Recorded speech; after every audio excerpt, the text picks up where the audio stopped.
that becomes the dilemma of the modern preacher, learning how to say no to yourself, no to your flesh, no to your carnal desires, and and learning how to preach for an audience of one. Right.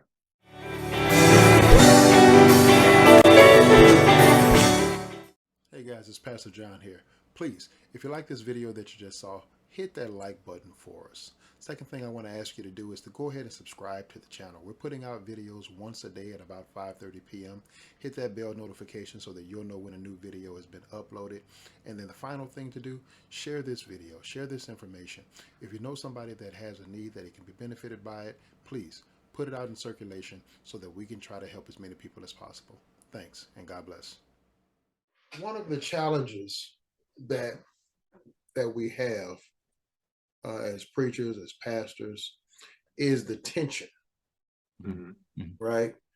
And by the tension, I'm talking about the tension between the Spirit of God within us and our carnal desires as well. Okay, because we all want a packed house. Yeah, that's just the truth.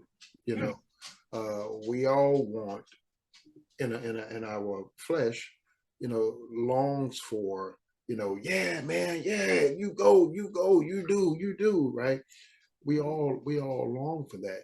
Well, that automatically creates a tension though between our desires and what actually the Lord is giving us to say and do. Because what if what the Lord is giving you to say and do doesn't get you the result that you want?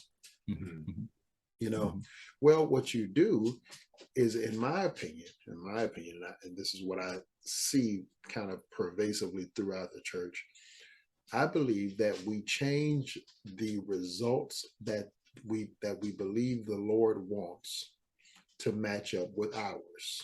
That's good. Okay. It just so happens that the Lord wants me to get this new car. Right. And it just so happens to line up with the fact that I want the new car. It just so happens that the Lord wants me to preach and have the people jump and shout. And it just lines up with the fact that that's what I want as well, And I think that as we find ourselves doing this in just about every area of life, whether it becomes preaching and teaching or anything else, it begins to it all becomes about satisfying our carnal desires, and we wrap it in Scripture.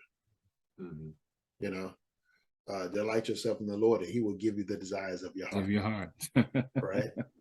That's one of the big ones. Yeah. Right. So we wrap it up in that. Well, this is what I've delighted myself in the Lord, and this is what I want, so He gonna give it to me. Well, maybe. And maybe not, I've always understood that Scripture means that He would actually put those things in your heart to want. Yeah. I always look at it from that context, but You're right. People the do. reality is we don't know what to want. Right. We don't know what to want. And everything we do want always ends up blowing up in our faces. So, so I think that becomes the dilemma of the modern preacher. Learning how to say no to yourself, no to your flesh, no to your carnal desires, and learning how to preach for an audience of one. Right. Absolutely. Because ultimately, all our job really is to tell the people what the Lord gave us, as though the Lord is standing there watching us tell them. Yes. Right. Amen. And I think that's something that's missing in the process. The fact that the Lord is actually watching. Right. We quote the Scripture, the eyes of the Lord are in every place, beholding the evil and the good that men do, but we don't act like it.